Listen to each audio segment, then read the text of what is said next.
Okay,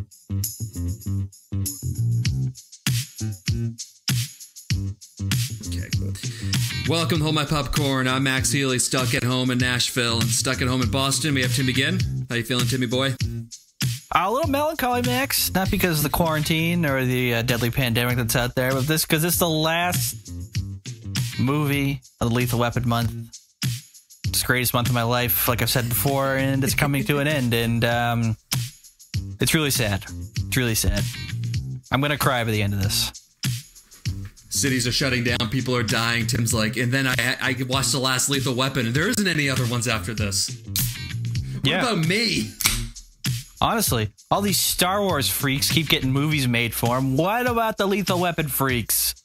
What about me and that other guy who love this movie? Love these movies. And also stuck at home in Northern California is John Anishak. How are you feeling, John? Max, as I talk to you both right now, there are live dragons circling. The hills are on fire. I don't have long, but I'm going to stay in as long as I can. No, guys, I'm just in California. It's no big deal. You know, I'm good. Yeah. Oh my God, what was that? Holy shit. You know, like some cat freaks out. I'm fine, Max. I am fucking in caged animal mode, but it's fine. Because I have a glass of rosé, I've got fruit to keep the scurvy away, and then a nice little personalized cheese plate right next to me here that I'm not going to crunch on while we're dealing with this. But I'm very sad too. It's the end of Lethal Weapon, which means the end of Mel Gibson for a while, because there is no chance in hell we're covering any of his movies anytime soon. Somebody on Twitter suggested that we do a Mel May of just Mel Gibson movies, and he said the first movie you need to do is The Passion of the Christ. Yeah, like, absolutely not. Okay, fine. No, that's a great idea. We can just we can talk about we can pick apart the realism of the wounds.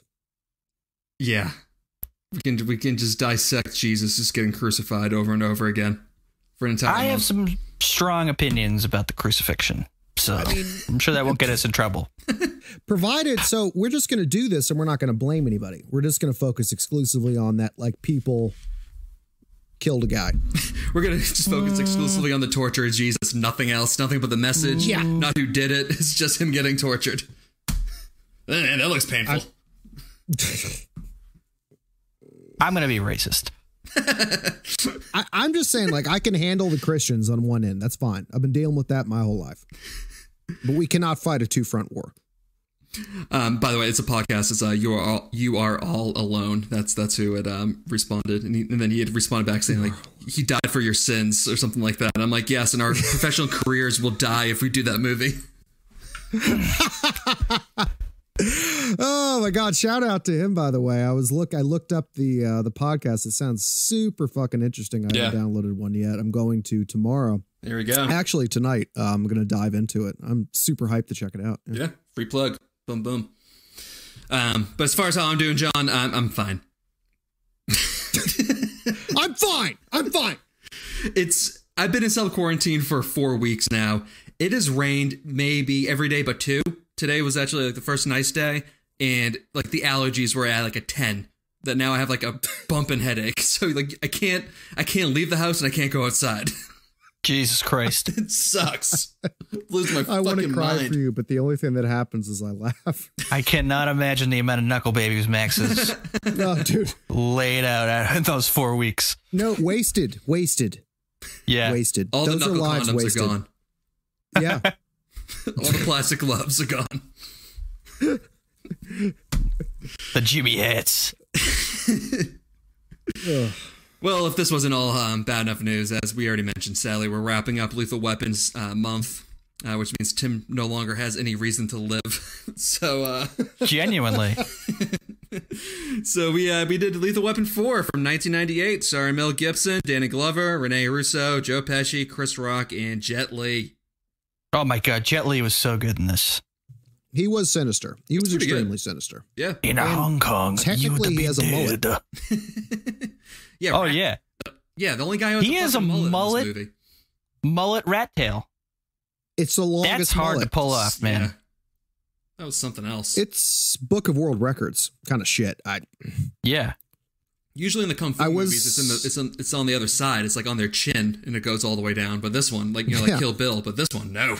Oh, I know. Whoa. This, I'm actually very surprised that he didn't use his own hair as a weapon at some point, and a little bit disappointed. I think at one point Mel Gibson used it as self-defense, though. I think when they were fighting, he grabbed it. It's like, that's what I'd be doing. It's like, dude, it's part of the uniform. Yeah, it's part of the uniform. Exactly. It was kind of a strange scene because like Jet Li was choking Mel Gibson, and Mel Gibson was pulling his hair, and in the movie they were kind of using it as like equivalent positions. Like, I'm choking you, I'm pulling your hair. We're in a stalemate fight here, and I'm like, well, that's not true. I'd much rather have my hair pulled than being choked. One of them's getting their airways getting closed off, and this guy's just getting a little prick on the back of his neck. Right. Some people like getting their hair pulled. Not saying I do, ladies. I do. It would actually be hilarious. When I had hair. It would have actually been hilarious in that scene of, like Mel Gibson's just going, and then he's just pulling at Jet Li's hair, and Jet Li's just going. It would have been. That would have been a total Lethal Weapon scene, too. It would have been great. Oh, boy. Should we get into it? Let's do it. All right. Well, the first 3 Lethal Weapon movies came out in a 5-year period, and then you had to wait another 6 years for part 4, which opens up with an explosion even before we can get into the title card. I have to give them props on this one that they brought it back, and they're like, we need to up the Scientology scale on this one with Tom Cruise intro, because that's what it was. It was Mission Impossible. It was a Mission Impossible 2 intro. Mission Impossible got their shit fixed after the second movie. Yeah. Speaking of just fucking over the top shit, though, I mean, so I guess within like the 6 years in between movies, LA has just turned into Gotham City, and you got the Batman villain Firefly in a bulletproof hazmat suit, just like shooting machine guns and flamethrowers at the same time. Well, like as Riggs says, it's a rep from the NRA. Yeah, I mean, complete with you getting a POV experience of him changing the fucking disc man on his hip to just like some southern rock band, just as he just fucking tears up the town. I feel like there may have been rumors about like a new Lethal Weapon, and they're like, and then the studio stepped in, was like, we need to make sure that our fans realize that this is just regular old Lethal Weapon right from the get-go. No. Opening scene is basically just like literally take all 3 other Lethal Weapon movies, smack it into one 15-minute scene, and that's the opening scene. Yeah. It's just crazy. No explanation in the cold open. It's just Riggs and Murtaugh are just driving home. They stumble upon this dude just randomly just burning shit in the rain. Right. Shooting off an automatic weapon with a homemade flamethrower and a bulletproof welding suit. It's incredible. I felt like this is like Tim's fantasy just come to life after the Sox and the Patriots got rid of Mookie Betts and Tom Brady. Like, I can see the scene in Tim's head. Dude, listen, this is my sports world right now. The Red Sox traded Mookie Betts. Tom Brady left. The Celtics, the NBA's done. Bruins are done. Liverpool, I know you guys don't care about soccer. Liverpool, my favorite soccer team, is on the cusp of winning the Premier League championship for the first time in 30 years, and they're probably going to cancel the season now and not give them the title because of coronavirus. I would in a second don this fucking welder's mask with an automatic weapon and just destroy. I would murder people. So, Tim, I'm going to be honest. I don't give a shit about any of the soccer stuff you just said, but I'm very offended that you lumped me in with the rest of Americans, because I have been to one official MLS soccer game in the United States, which is hilarious because that immediately puts me into like the other 5% of the US that has actually seen a game before. That just means you're a hipster. Yeah, I have a beard. This means you like to wear scarves. Yeah, exactly. And espresso. I like macchiatos. Yeah, you have strong opinions about coffee and you share them frequently. That's what it means. Well, Tim, see, I just don't think that like Full Metal Jacket, like the real game, is you. I feel like it's more, I'm going to break onto this base and, run off with the tank like that one guy did. The killdozer. Yeah, dude, it's way cooler if you could drive around. Why the fuck do you want to walk around with a flamethrower and a machine gun when you can just fucking sit back and do it video game style? Like, I mean, seriously, put away real life and turn up the PlayStation, man. Get real. I would love to. I'll take it right to John Henry's house. This is my video game. Yeah. That's gonna be my manifesto when I finally do go off the rails. That's gonna be Tim's insanity plea right there. I was in a video game, Your Honor. This is my video game. I'm still in it. You don't understand it. What do you mean I can't put my dick in the ink and then stamp that for my signature? Mushroom tattoo. It's good. It's unique to me. I make my mark. Sir, put your pants back on. I can't. I don't know how. I didn't bring any. Also, so going back to this, weird time for Murtaugh to break the news that Riggs is going to be a dad, and Riggs breaking the news that Murtaugh's going to be a grandfather. It was just raining bullets, and he's like, "Hey, by the way." Yeah, they're trying. He's trying to say, Riggs, don't get yourself killed. You're going to be a dad. Mm. You know. Mm-hmm. See, I know, like, I'm on their wavelength.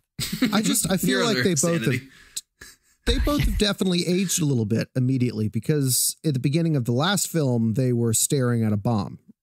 Yes. And there was no heart-to-heart. One of them had to be blackout drunk for there to be a heart-to-heart. So they've definitely mellowed. Yeah. A little bit. Especially, and we didn't draw any attention to this, but guess whose mullet is gone? Yep. Mel's. Ooh. I was going to say, that's the reason. His libido's gone because he's chopped off the mullet. He looks like a withered, like, desert rat. I think that's why I have to put Lethal Weapon 4, either 3 or 4, in the series. And, well, that's one of the reasons.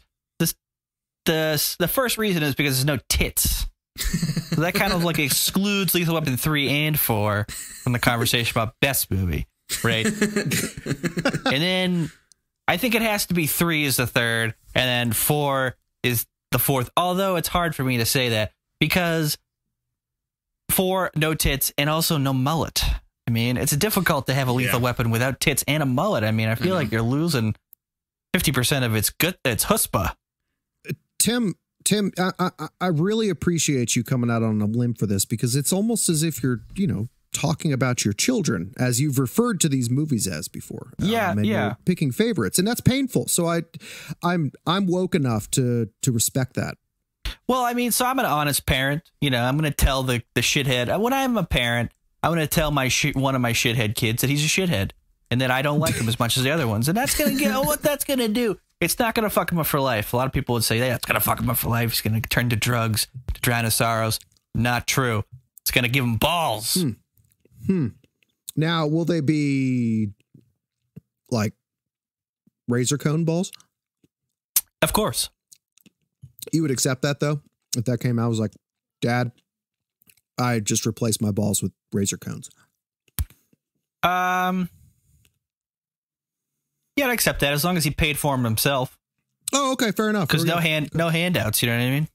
Yeah, of course. No. Yeah, going back to this movie. So, speaking of balls, you got Murtaugh stripping naked.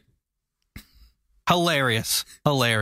Riggs, even facing down death, facing down an armored maniac firing off, I don't know how many thousands of rounds into their non-bulletproof car, even finds time to make a joke, to play a joke on Murtaugh. It's fantastic. Also, the last 6 years have been great for Danny Glover. He doesn't need a girdle anymore. I know. Danny Glover's in great shape. He's in better shape than Mel Gibson in this. Definitely. Well, Mel Gibson obviously was hitting the bottle. Yeah. He was starting to catch up. Yeah.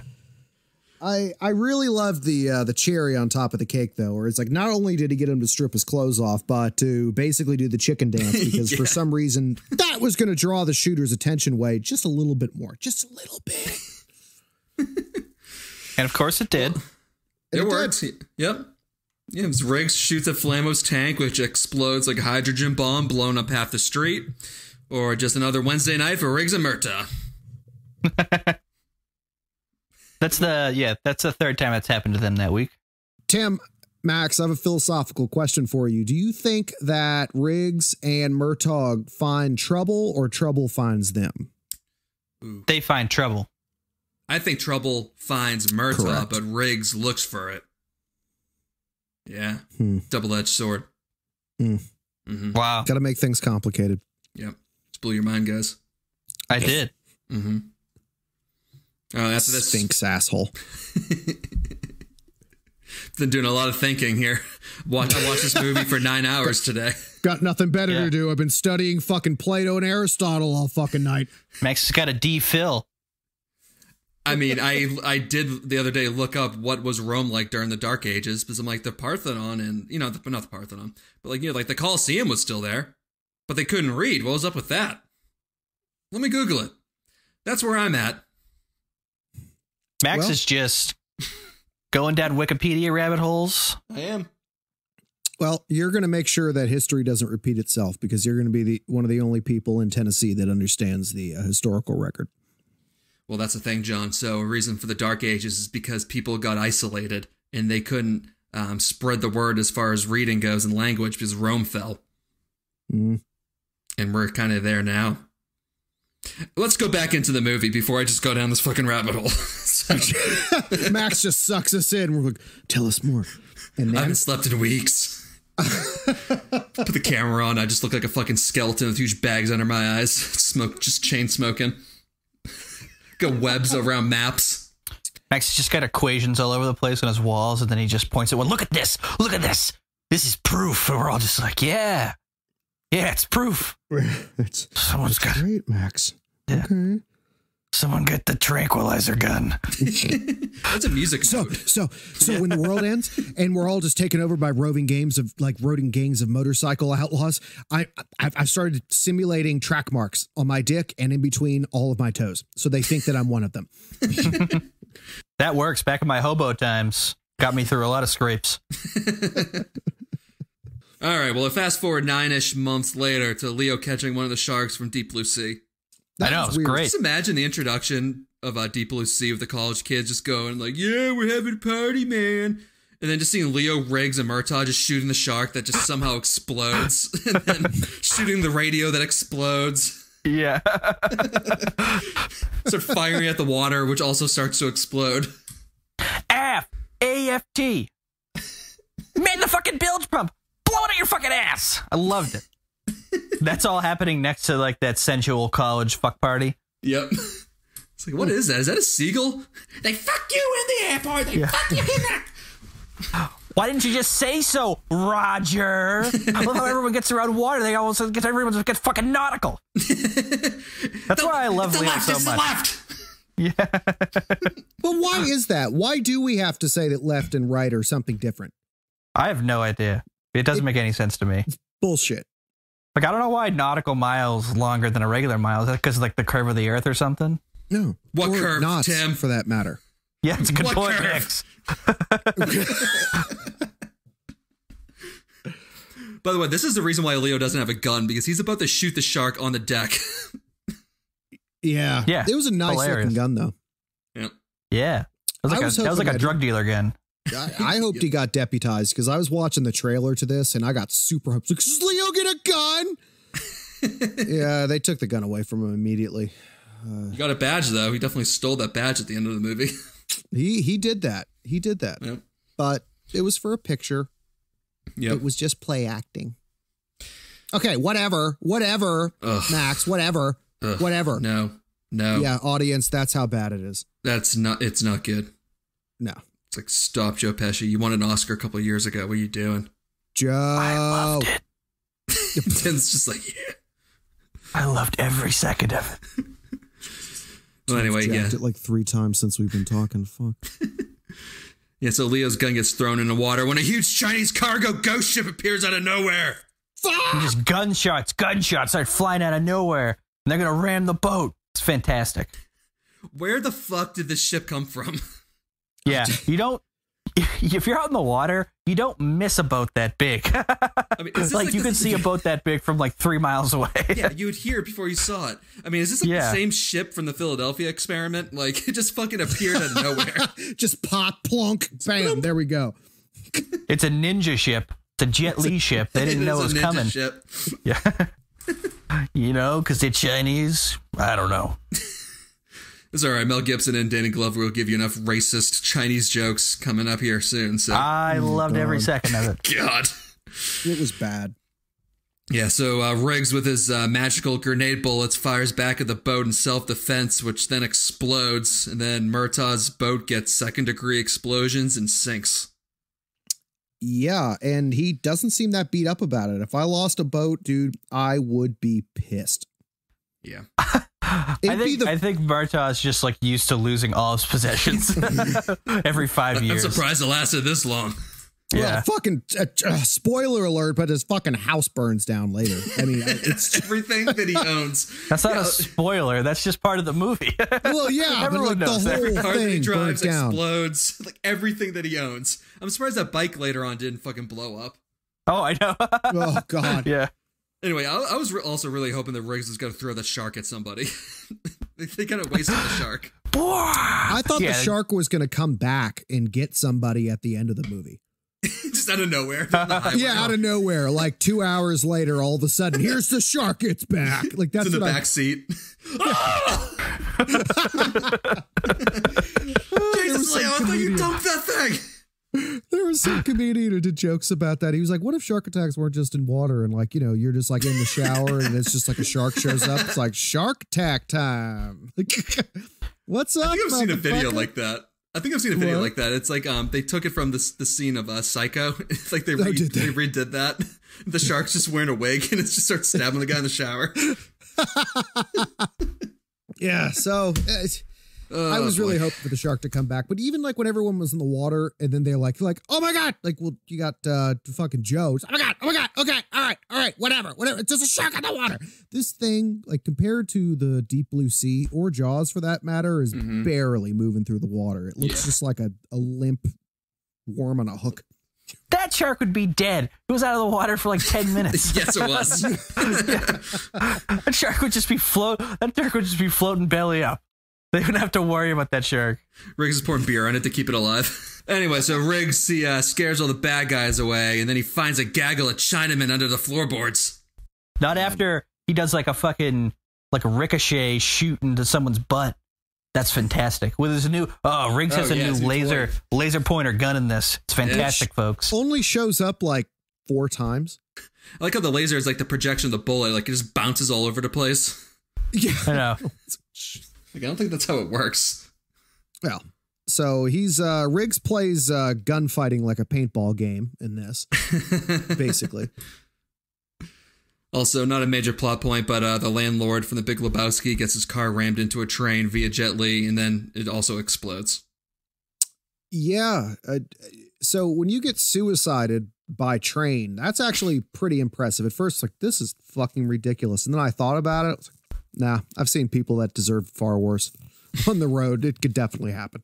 I like how people, they just got away scot-free after this train accident. I'm like, that's a big deal. Like, there would be federal agencies there checking to see what happened.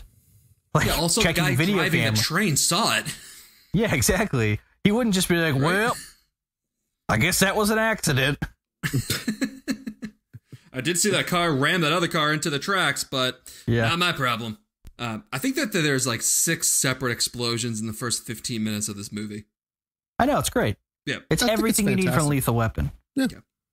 It's they're averaging an explosion every 2.5 minutes that started this movie. Oh my God.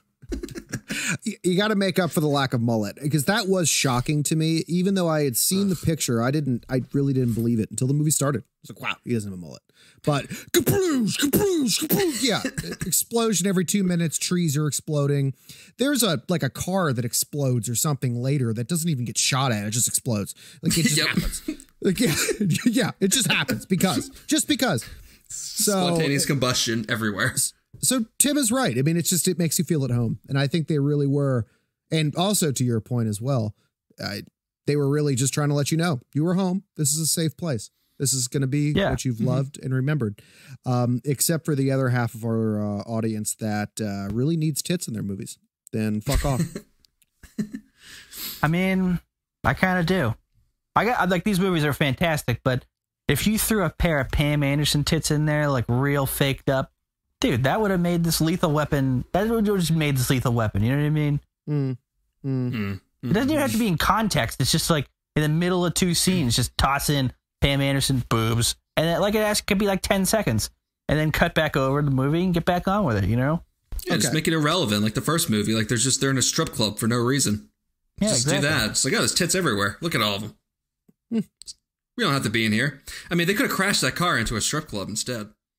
Dude, yeah, Max. Boom. Titties flying everywhere. We gotta do some fan fiction here. Hey, speaking of that, I had seen there's an article somewhere in the U.S. that a bunch of strippers are doing like food delivery now to still get their Really? tips. Yeah. Huh.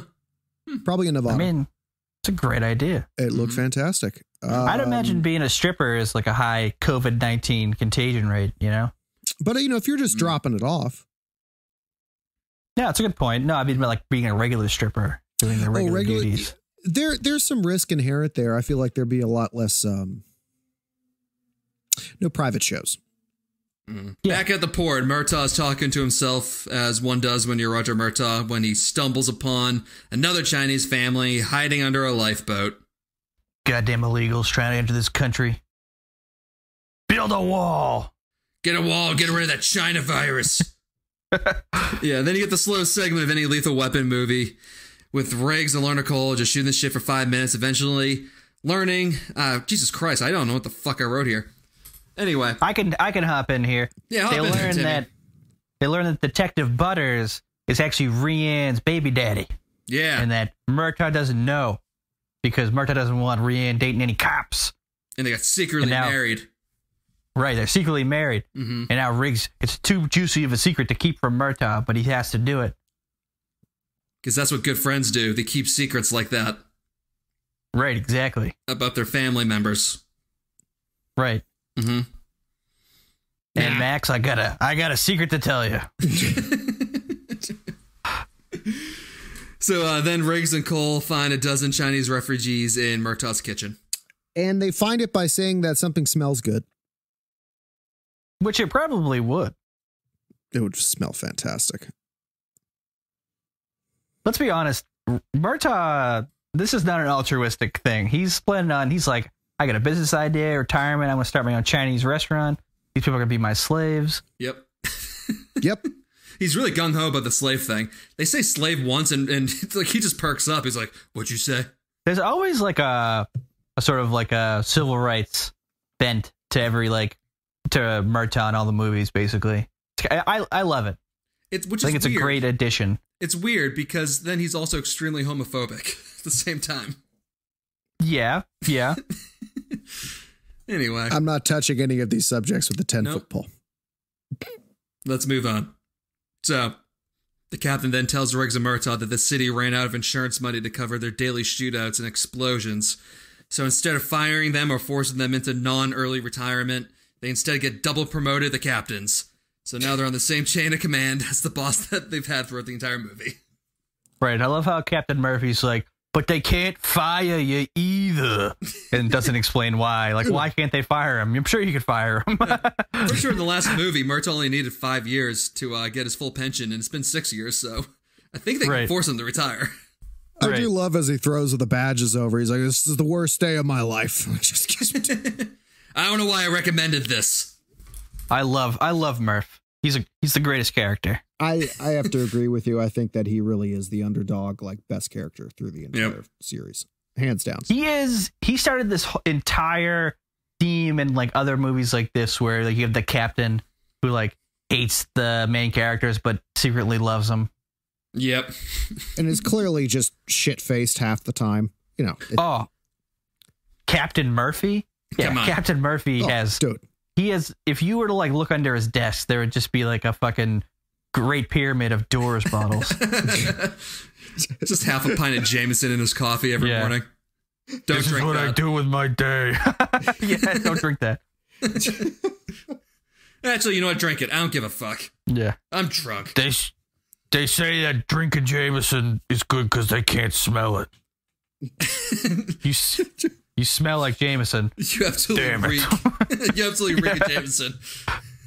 Fuck you. Hey, who's the captain, huh? I am, sir. You promoted me. Ah, fuck. Yeah. Who's the captain now? I'm the captain now. Are you quoting a movie that was made 20 years after this was made? Yeah. Look at me. Jameson. I really regret pairing you guys together and then double promoting you. Anyway. You guys I'm talking to myself again. Where is everybody? Yeah. Cleaning. Where are my pants? I didn't bring them to work today, didn't I? Fuck. Barbara! He's just in Walmart, just talking to himself in the coat rack section. Yeah. That hits too close to home, Max. That's exactly where I want to be. What I wouldn't give to just be standing in an aisle of a grocery store of some sort right now. So Riggs then runs into the police shrink who loses her shit. So Riggs de-escalates the situation by sexually harassing her. This is the greatest scene. This is the greatest scene because this is the culmination of 20 years of psychological torture of this woman that, like you said, Max, ends in sexual harassment and just like every single workplace violation you could think of. And everyone laughing at her. And a complete and total workplace meltdown. It's amazing. And Tim, I have been waiting ever since the first one that we watched together, spoke about together, for her eventual break. You're like, no, really. Like in this movie, she breaks. He breaks her. Emotionally, like psychically, everything. It's all over. And it was satisfying to finally see. To get a rise out of me. Well, I'm not stupid. No, I won't date you. Yeah. You'll find somebody, but I'm taken. Oh, boy. All right. Riggs then makes Chris Rock, a.k.a. Butters, tag along with them to the restaurant owned by Chinese crime boss Uncle Benny, where they meet they make a bunch of racist jokes and also meet main bad guy Jet Li. It's a fried rice, you prick. Also, Uncle Benny, either way, he's the same Chinese food guy from The Fifth Element with Bruce Willis. Oh, is he really? Yeah, who's just like screaming in the window and like the floating Chinese restaurant just and just like floats away. Yeah. So then after this, Riggs breaks a few things, pulls a fire alarm at the restaurant, and then he runs into the ghost ship captain on the street as they get into a foot chase around Chinatown while Murtaugh follows them on a bicycle. And Chris Rock chases a Chinese food waiter. Yes. Merely because he looks Chinese in Chinatown. Stop in Chinese, motherfucker! So funny. Dude, the Chris Rock's line when he finally catches him, he's like, "We'll give you the dumbest fucking lawyer on earth. If you get Johnny Cochran, I'll kill you." Loved it. Making OJ jokes 4 years later. Yeah. He has his moments. Now, here's the interesting thing that I do want to point out about it. It's like, why the second we go to China, we have to turn off all the saxophones, and now it's all Chinese theme music. Because they're trying to be culturally sensitive, John. Didn't you get that theme throughout this movie, being culturally sensitive to the Chinese? I had high hopes, Tim. I had high hopes. I mean, they did everything but Mel Gibson just like putting like just stretching his eyelids out and just like taking chopsticks and shoving up somebody's ass. I love when they quiz the waiter on the specials to try and prove that he's a waiter. It's like the whitest Chinese menu out there. It's like sweet and sour pork, barbecue spare rib, and they're like, "All right, get out of here." All right, fine. Like It's the only restaurant in LA that's serving that today. Yeah. And they're like, next time we're running at you with a gun, don't run away. Just stay put. It's like, all right, cops. Right. They just saw a Chinese guy. It's like, he's in on it too. So the bad guy gets away, but not for long because Jet Li is randomly on the same rooftop as he shows the audience how badass he is on martial arts and killing people. With his I have legs. to say, yeah, he is super badass. He just, He kills him with his legs. He chokes. Yeah. Well, then he chokes him with those the rosaries, which is actually like wire. A garrote. Yeah. Yeah, it's like a garrote bead. I didn't buy that exact thing for the movie, by the way. Wait, what do you have, Tim? What's that? What do you have? You didn't buy that exact thing? It's a replica. Oh. No. Max, I get it. It's like a paperweight. Yeah. Mm-hmm. Yeah. Yep. Oh, okay, Tim. Wink, wink, nudge, nudge, poke, poke, jab, jab. Gotcha. Okay. Honestly, just a hot tip for you guys. If you ever see me carrying beads around, just run away. Because the end is near. Unfortunately, I made it home and all I had was floss and Fruit Loops. So, and I ate the Fruit Loops. And I threw away the floss because I'm not using that shit. Yeah, fuck that. Who needs floss? Ew.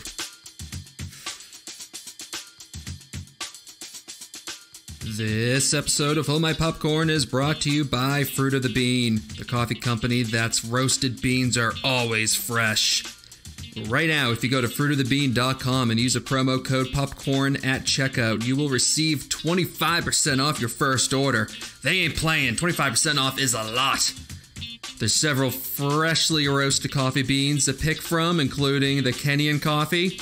Come on, everybody, take a sip of coffee every single time I say the word coffee in this promo ad. Organic Bali Blue coffee, Costa Rican coffee, breakfast blend, can't drink there, as well as their French vanilla coffee. Okay, take another sip. And for the people that want the coffee taste, drink without all the side effects, fresh roasted organic Peru decaf. So be smart and stay inside and go to fruitofthebean.com and use the promo code popcorn at checkout for 25% off. Once again, that's fruitofthebean.com. And then after this, you get a bad sparring match, and the tables are turned, and Riggs is getting too old for this shit. It's official. He's too old for this shit, literally. And this is the part where they have the conversation where he's like, I don't know. I'm just like, I'm creaking, I'm popping. And he was, you're just too old for this shit. It's like, oh, he took it well. It made me so happy. The line makes me so happy. This is when Riggs and Roger get in the same wavelength. The weird thing is the movies progress as they get older. He says it less and less, which doesn't make sense. I think he only said it once in this movie. Well, actually, no, they say it like 18 times in that one scene, but besides that, they only say it once. It's probably following the curve of popularity of HGH. Yeah, which Danny Glover was clearly on this. He took it all from Mel. Yup. Cutting roids, man. He trimmed. Well, they kind of reached like the end of that storyline in the third movie because he like didn't retire. Yeah. Good point. So, fuck it. I'll just work until I die. Right. Oh, here's this guy with a flamethrower. Maybe it'll be today. Maybe I'll retire from life today. Then you get some conspiracy theory, just ramblings from Butters and Leo. They really bond really quickly. And okay, Tim, I have a serious question for you. Mm-hmm. Do you like Leo or Butters better? Because this is where it puts it in front of the audience for the first time. It was like, you got to choose. Real Sophie's choice here, Tim. It kind of is for me. I like Leo better. Oh, God, I love you. I like Leo better. Okay.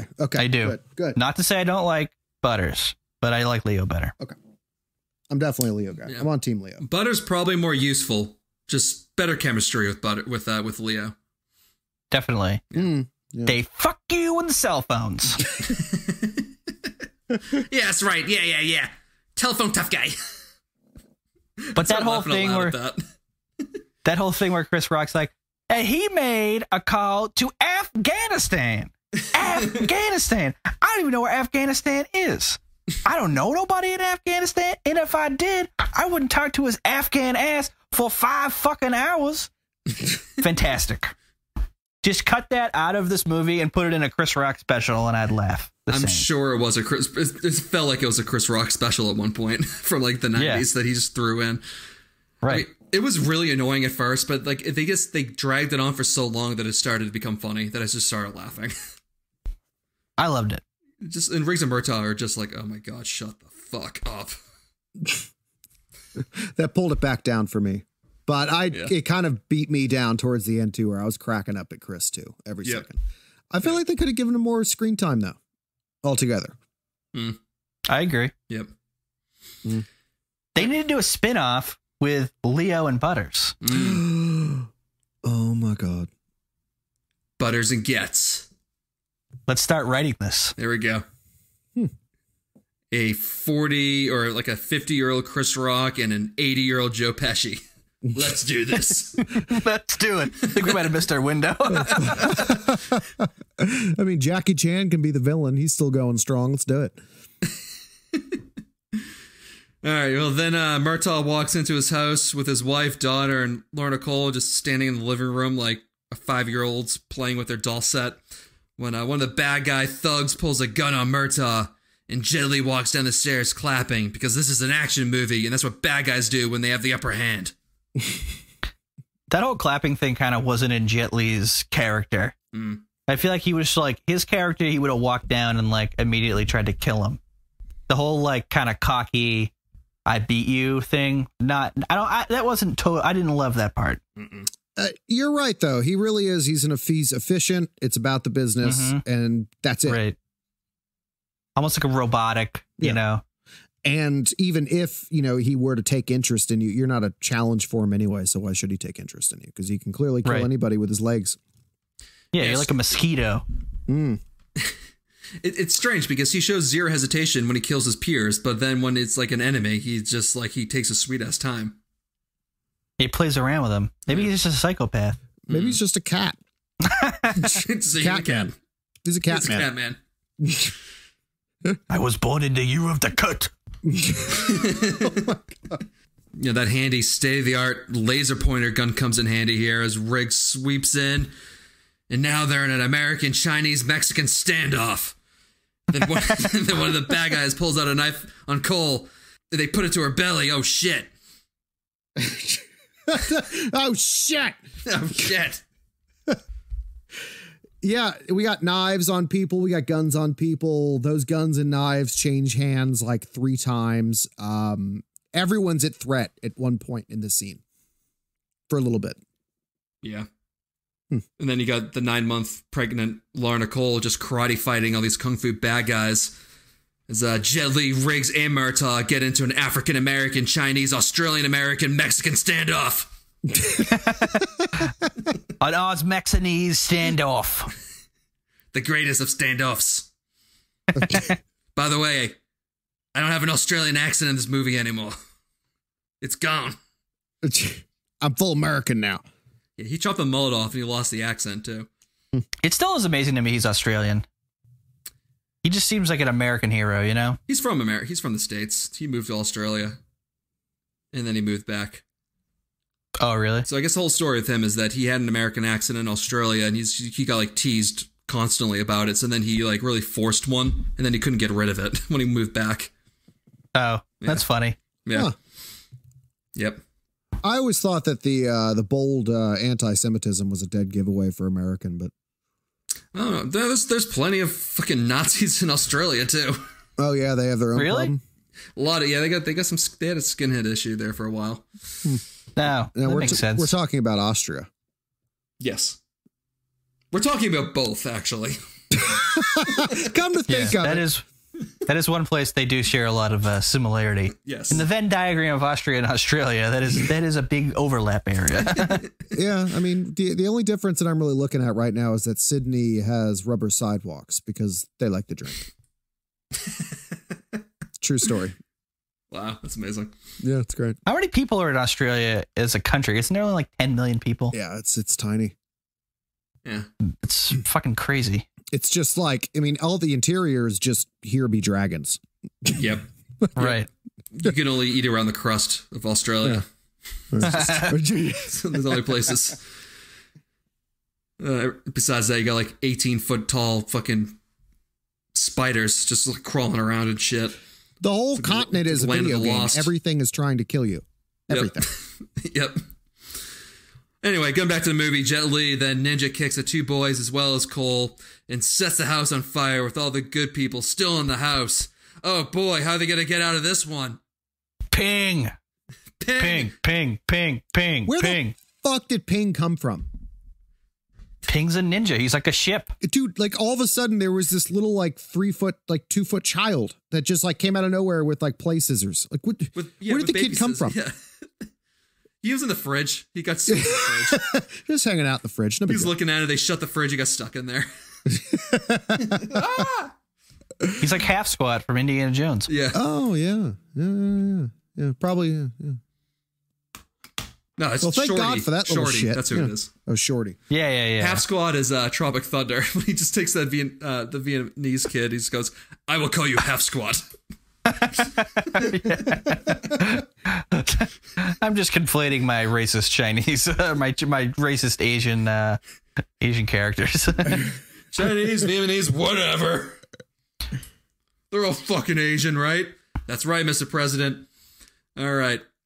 Then Riggs and Murtaugh grab Ryan's Pontiac Grand Am and chase after the bad guys on the highway, which after doing 4 of these movies, you know is never a good thing when it comes to Riggs on any sort of highway.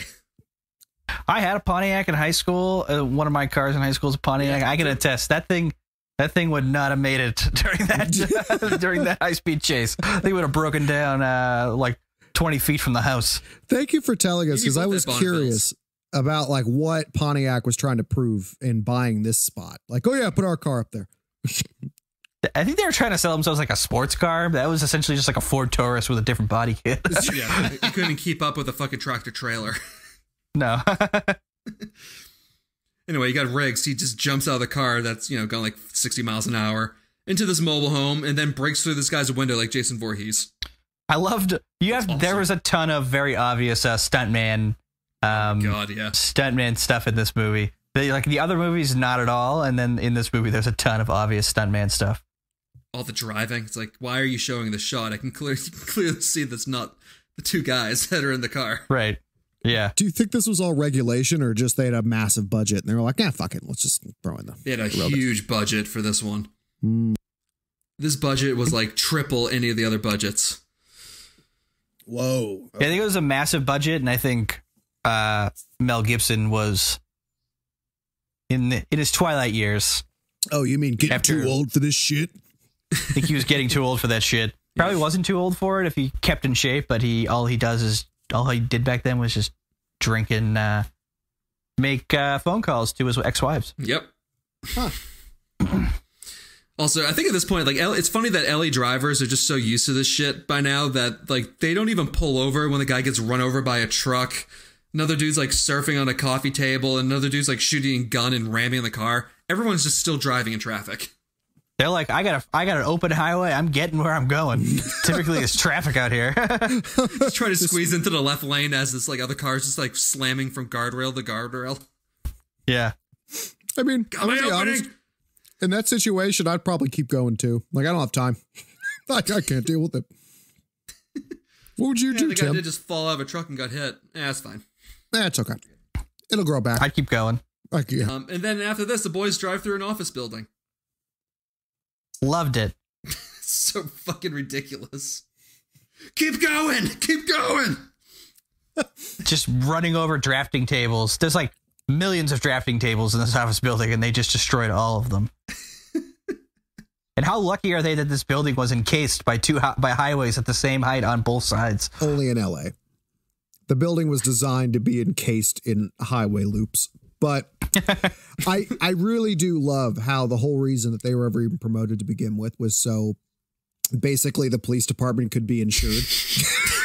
And here they are just going through one end of an office building right out the other in a fucking Pontiac. Realistically killing like 45 people. Oh, easily. No, this is definitely like the Superman / Godzilla effect. It's like, oh, so 200,000 people died in that attack. What do you mean? Huh? No. Yeah, buildings. But I saved one of them. Woo, but we got the bad guy. Got him. We got the bad guy got hit by a truck. Well, like you can just imagine like the office setting part of the guy's like, "Hey Shannon, can you send me the fax over?" Just like car just goes through fucking fifth fucking floor of this building. Oh Jesus! And imagine if Mel Gibson was hanging out the fucking window with his tongue out of his head, just Go Raj, go! tongue out of his head, just like distributing flyers for his Mein Kampf conference. Just throwing Ziegs left and right. Yeah, it's no good. Yeah. Yep. Ugh. Yeah, so this bad guy, he gets smashed by an 18-wheeler, and then a little bit later, you get this just fucking always hilarious conversation with Butters and Murtaugh, where Butters is trying to tell him that he's the son-in-law, and Murtaugh thinks that he's gay. Isn't homophobia so funny, guys? That wasn't funny, but Riggs fucking cracking up in the seat, just knowing exactly what's happening. I had to laugh along with that. I was laughing the whole time. I thought it was great. I think this actually might be one of the funnier of the four. Not to say that the other three are not funny. I think it's probably the funniest of the four. Yeah. It's the one that really it doubled down the comedy the most. So yeah, so that's followed up by the boys first torturing Uncle Benny, and then they all get super high on laughing gas. They're not torturing him. They were giving at him first. laughing gas. At first, they were doing a little bit of torture. That was foreplay. That was just foreplay. They tickled his feet a little bit and they flashed around some sharp stuff. It was fun. They put a drill to his face, and then they got high and they forgot about it. Yeah, they got high. I love how they're like Leo's just in there getting like teeth excised. He's gonna fucking root canal. Yeah, it's hilarious. No insurance. Didn't need nothing. one. Just screaming in the hallway. They're like, "All right, bring him in." Right. No history with this guy. Let's just start ripping teeth out. Give him an Overcane. Chinatown's a hell of a place, man. You can get shit done there. I got a boat to pay for. If this guy's got money, we're going. Let's make it happen. I'll rip that teeth out all fucking day. Come on. Got plenty of them. The louder they scream, the better. I sleeping with my wife's two sisters. Yeah. That was weird. That came out of nowhere. It was like, whoa. The record. It's just Uncle Benny letting loose. I mean, Uncle Benny could do whatever Uncle Benny wants to do. But it was just, there was a second there. It was like, this record just skipped. Like, what? And then they just went back to being high. Yeah. Bloody marvelous. Yeah, then I think you also find out like this point too that Butters is the baby daddy as well. So and your baby, whoa baby. God, this is one of the times I had to pause it. I was not in the mood for this movie today, guys. I've had a rough day. Yeah. Well, Max, it's like, oh my God, please, just how much is left? Oh fuck, it's like halfway done. It does keep going. It was a long one. Yeah, I thought it was super short. Of course you did, Tim. Yeah, I did. I have to give some background on this movie. I think this is the first Lethal Weapon movie I watched because this came out when we were kids, like little kids, and I loved it. And my parents got it for me for Christmas, and I watched it nonstop for like 5 years. Like I had a VHS, I just keep putting it in and watching it. This is a perfect movie for like an 11-year-old. Oh my God, in every way. And they even throw the word fuck in there like 4 times. They say, great. More than that, they say fuck a lot in this movie. Yeah, it's great. Between Chris Rock and Joe Pesci, it's like they got like 70 F-bombs in one scene. So you cut to this underground Chinese counterfeit money dungeon where Jet Li kills Murtaugh's Asian friend and then he kills Uncle Benny. I loved how fucking cold that all those murders were. Jet Li is he could be one of the best villains. Yeah, he's in the Lethal Weapon franchise. Sinister. Oh, easily. I mean, the face is dark the entire time, especially when you first see him and he's just standing in front of a fireplace when everyone walks in and he's just, and just stewing. In Hong Kong, you'd be dead. Oh my God, how many times does he fucking say that? I thought it was just like everything. In Hong Kong, you would have shit yourself. In Hong Kong, you would have had breakfast. Like what? Like what's next, dude? Tell us how Hong Kong's different. Mel Gibson's like, in Hong Kong, you guys were just declared independent a year ago. You're welcome. It is true. Like, so it's funny because like Jet Li, he is like a better fitting villain for the first movie, even though this is like by far the silliest movie. He's by far the most serious. Like, no quips, like just stone faced the entire time. And he kills everybody with his bare hands. Yeah. Yeah, he takes guns and breaks them apart just so he can punch people. It's amazing. Yeah, that's great. That's pretty awesome. It's great. How many necks does he break in this? I feel like that's his thing. Yeah, he likes a neck. Oh my God, at least 5 necks. God, yeah. He's like a fucking tiger. He just goes right for the jugular every time. The problem with him in the first movie, Max, is that he's competing with Gary Busey's teeth. I mean, you can't, you can't compete with those. Well, that's the thing. I mean, he is pretty much like the Gary Busey character, though, because you had Uncle Benny, kind of, who was like the higher guy until Jet Li kills him. Right. All right. That's a fair point. You always got like the bad guy, and then you got the muscle, who's kind of more of like the real person you need to deal with, like Hans in the second one. Yeah. Hans. He looks like a fucking grouper. All right. Then the bad guys try to hold on, I need to read this first. I have no idea what the fuck I'm saying. Wait, give me a second. Okay, yeah. So the bad guys then try the old slam the car into the train track routine with Larna and Riggs and half squat in there, but it doesn't work. Doesn't work out well for the bad guys as they get shot and then they get train exploded. They mistimed that. They left Riggs way too much time to maneuver. Mm-hmm. You know what I mean? Like, I've never got that whole, like, I'm going to push you under the train tracks. It's like, oh, yeah, I'm just going to drive over the train tracks. Yeah, okay. Or let me just move the steering wheel a little bit. If you drive me forward, I'll just spin around. Now you're on the train track. I'll do a U-turn. Yeah, also, I'll do a U-turn. Like, I feel like they would have known who Riggs was at this point. Like, at least half of the villains had a team member who was like, this dude's badass. Like, you got to look out for him. And they didn't know anything about him. We've gotten intel that he is too old for this shit. Murtaugh's actually an informant. That's where he got all his money from.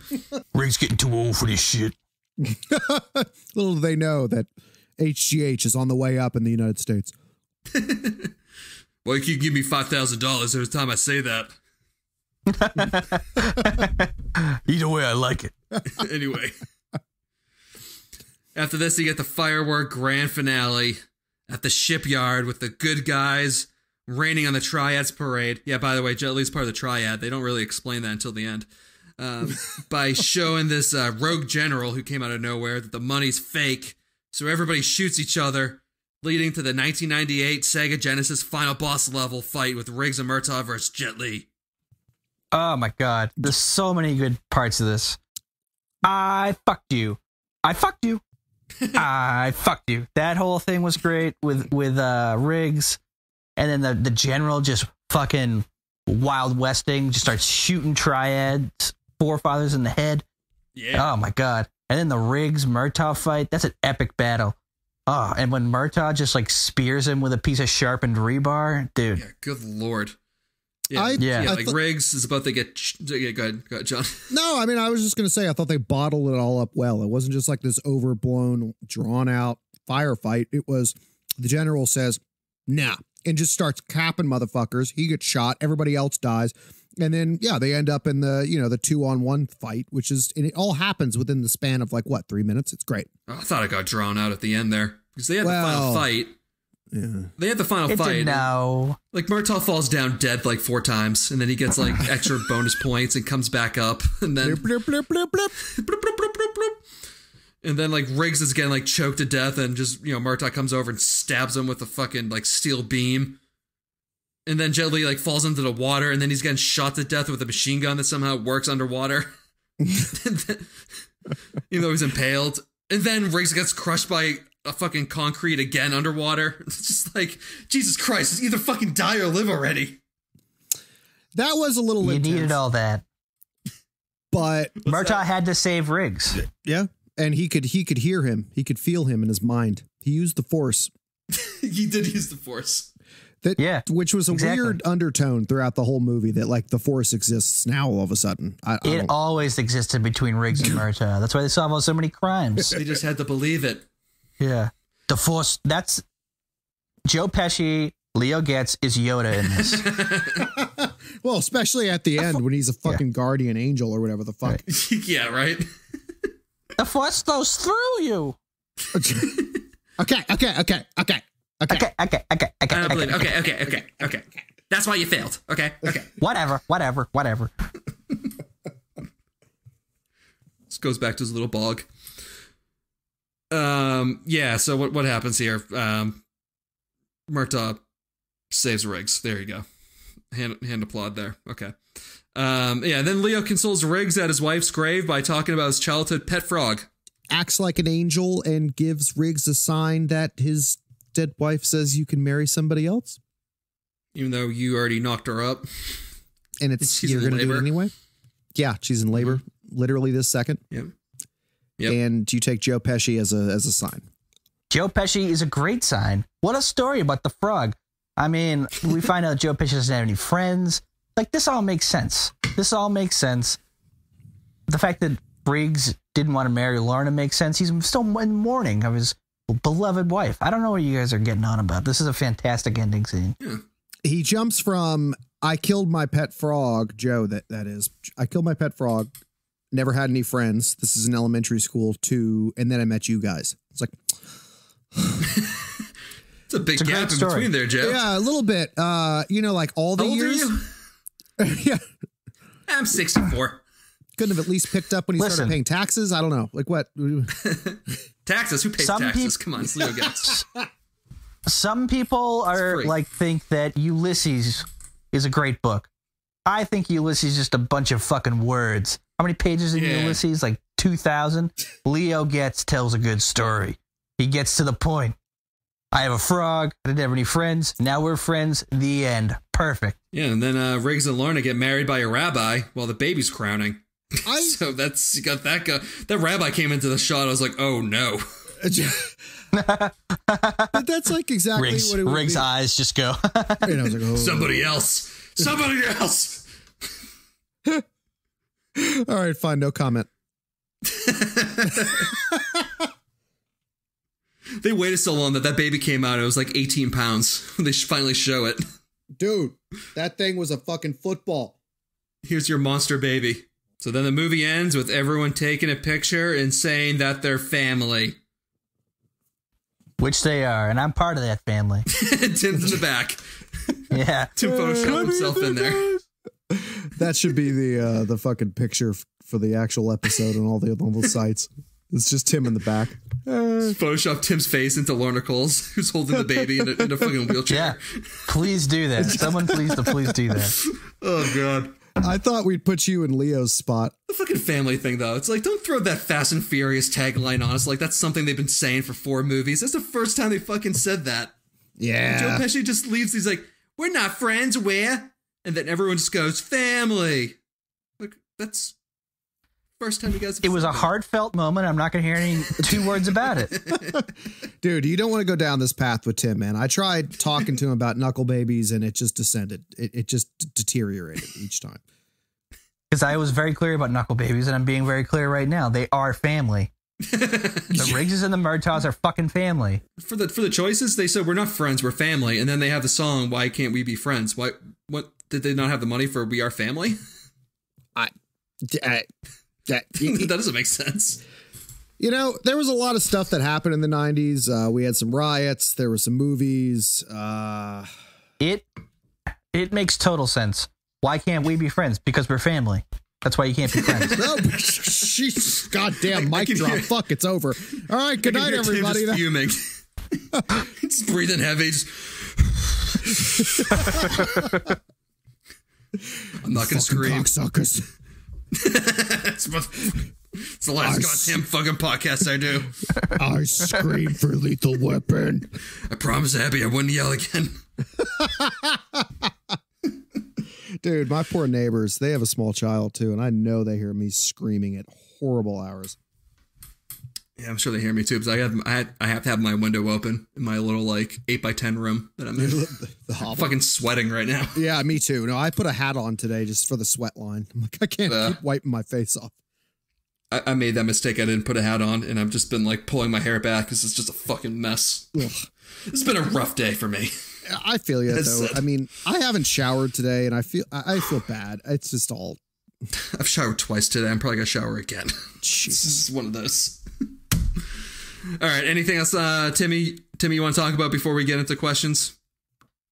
No, I mean, I just think this is, like I said, I want to reiterate, this is the best month of my life. These are the 4 greatest movies that have ever been made. And I would fight anybody who would question that. And, yeah, I just appreciate you guys for letting me do it. You're welcome, Tim. Well, Tim, You needed it. you realize. Well, what's that? I think that we're getting a bonus episode out of this just on trivia alone. Mm-hmm. You got a little more coming. Fantastic. You know what that means? We're family. No, family. All I'm saying. Why can't we be friends? I need you. Why can't we be friends? I just need you to hold on to that climax. Kama Sutra that shit, because it's not over yet. Oh, I sting that right back into my prostate. Fucking. Okay. Time for questions. Who's your favorite and least favorite in this? So my favorite is going to be Mel, because I'm in full love with him again. Once again, separating the art from the artist. My least favorite is going to be the lack of tits in this one. They needed to balance it back out. The last one, I get it. You're trying to bring the brand back now. Or how about like a nice big butt? Something, there wasn't anything. There was no love interest in this. Like, everybody was getting married and having children. There was no sex appeal in this one. Mel didn't even have a mullet. So actually, you know what? That's my least favorite, is they got an R rating and there was no sex appeal or sexual innuendo whatsoever. Yeah, I need some sex. Right? Knuckle babies. My favorite is in Lethal Weapon 4 is Murtaugh. He's just fantastic in this whole thing. And my least favorite is Mel Gibson's haircut. Took mine, Tim. Damn it. That was my least favorite too. It's Rick's haircut. Hold on. Rewind. My favorite is Murtaugh. He's fantastic in this whole thing. My least favorite is Jet Li's haircut. The longest mullet in the universe. Tim, that was mine. God damn it. All right, rewind. Go on. My favorite is Murtaugh. He's fantastic in this whole thing. My least favorite is the lack of pubes. All right, that's a good one, Tim. Good job. Hey. Yeah. My favorite's the pyro guy in the beginning of the movie. I don't know what his plan was, or even if he had one. He was just kind of just spraying random things and fire, but I liked his style. Yeah, my least favorite is also pubes. Or lack thereof. No, it's definitely losing that sweet, sweet mullet. That mullet. Martin Riggs is not Martin Riggs without that mullet. He's just Mel Gibson. He's just Mel Gibson from Signs. That's what he looked like. Right. Huh. Oh, God. That's a good point. Mel Gibson's last movie before he went insane. Fucking bonkers. Yep. Just telling people to swing away. That's a good movie, though. I feel like Joaquin Phoenix, though, learned crazy from Mel, though, in that movie. Oh, yeah. So, yep. At least on set, like behind scenes, Ugh, yeah. Joaquin's had a pretty rough life. I mean, his name's fucking Joaquin. Just to start. There's that. His family of gypsies. His brother's name's River. Come on. Really, from a family of gypsies? I think that, they're like, they're in some sort of cult.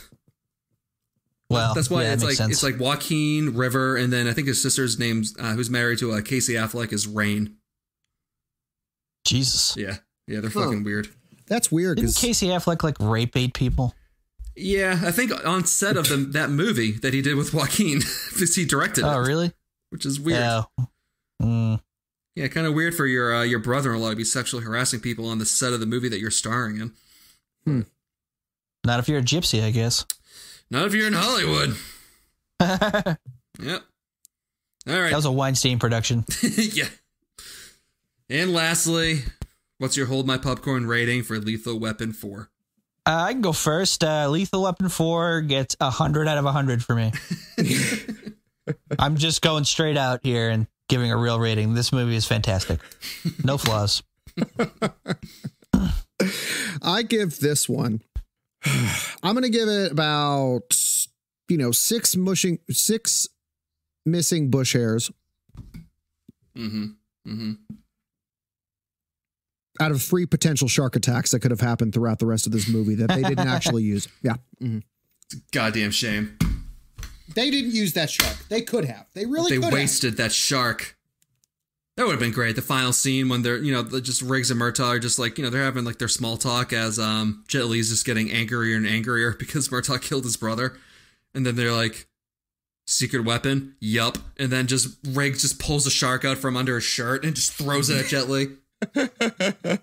I mean, shit, in any way, or even like after he unloads on him with the AK underwater, if the shark comes and bites his head off. I don't fucking know. Oh, that would have been the shit. Right? That would have been awesome if the shark came back then. Dude, like that was what I was waiting. Awesome. They show him like floating. Like the shark could come back, but it doesn't. Or the shark is the one who, Riggs and Murtaugh are just both trapped under the concrete because Murtaugh's getting too old for the shit. And then just the shark comes in and saves them both like a fucking dolphin. Just rescues them to safety. See? I think it would have been hilarious if, like for the Free Willy ending scene, he jumps over the dock, bites off Jet Li's head, and then right before he hits the water, he just goes, "It's just been revoked." Just does a Deep Blue Sea as Sam Jackson. Just does that part. Yeah, exactly. And it actually gets a wink in right before it hits the water again. Wink. Ding. Right. And then They just give each other a high five with the flipper. You did it, shark! Here's your badge and gun. you're back on the force.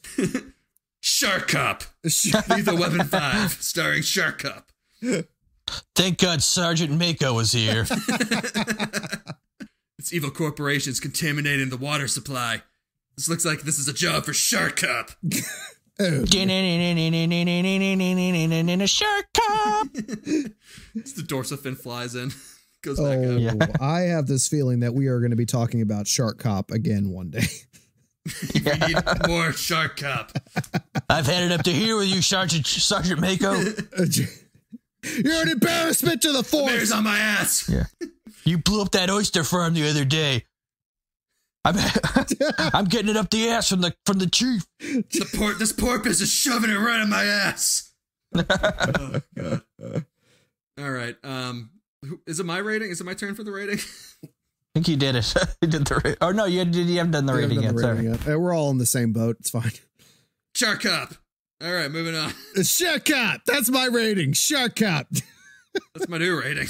I was gonna give this one normal butter baby out of one Miracle Riggs baby, but I like Shark Cop better. Shark Cop's way better. It's a fantastic rating. We need to design Shark Cop. If they were gonna do a sequel, what they should be doing is just having the Butters baby and the Riggs baby, like being like the new cops, because they're now 22 years old.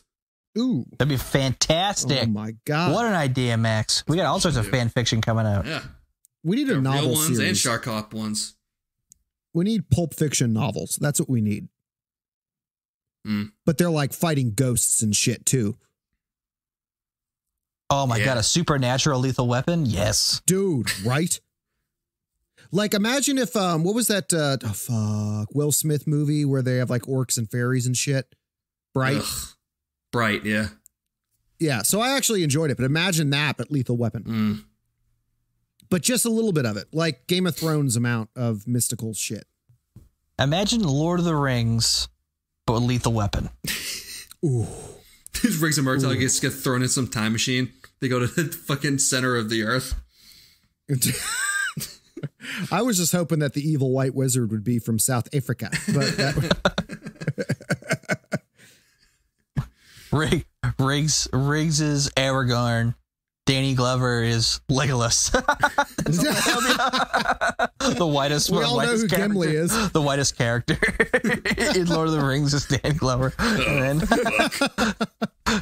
then Leo is Gimli. No, he's Gollum. Yeah, he's Gollum. Yeah, Gollum. Who would be Gimli? Okay.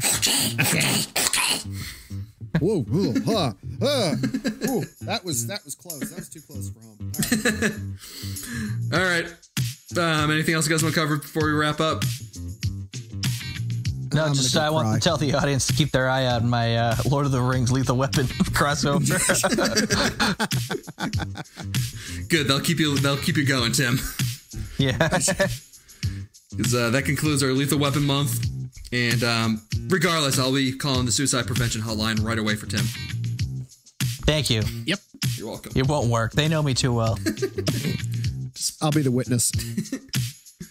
Yeah, if you like the show, please tell your friends about it. Rate and review. Stay tuned, because we're going to have plenty more shit to do because we can't leave the fucking house.